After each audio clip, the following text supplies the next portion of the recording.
دي قطعة حقيقية يا ممدوح يا ضماطي يا وزير الآثار في جاليري في باريس 6 اسمه سمرقند.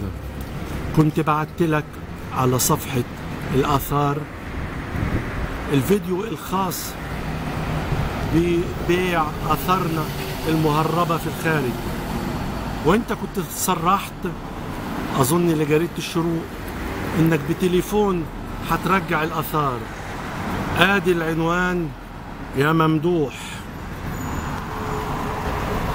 الجاليري سمرقند 13 شارع سان بير. اتمنى يا ممدوح يا ضماطي يا وزير الآثار الجديد انك ما تعملش زي اللي قبلك محمد إبراهيم وتضرب طناش وما تسألش على الفيديوهات اللي بحطها على صفحات وزارة الآثار.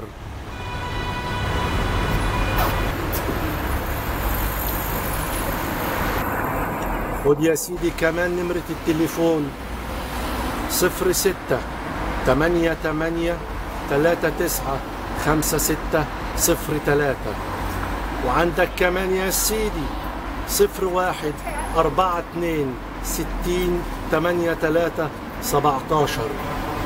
جاليري تاني بيبيع بمنتهى الحرية آثارنا الفرعونية المسروقة. الجاليري اسمه دافيد، موجود في 12 شارع يعقوب.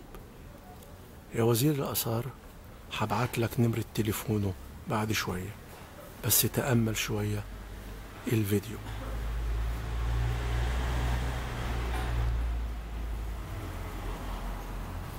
العنوان اهو والتليفون كمان لو حبيت، عشان عارف ان انت هتكلمهم طبعا زي ما قلت في جريدة الشروق اظن.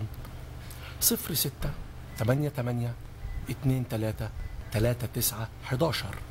اعود واكرر 06 88 23 39 11.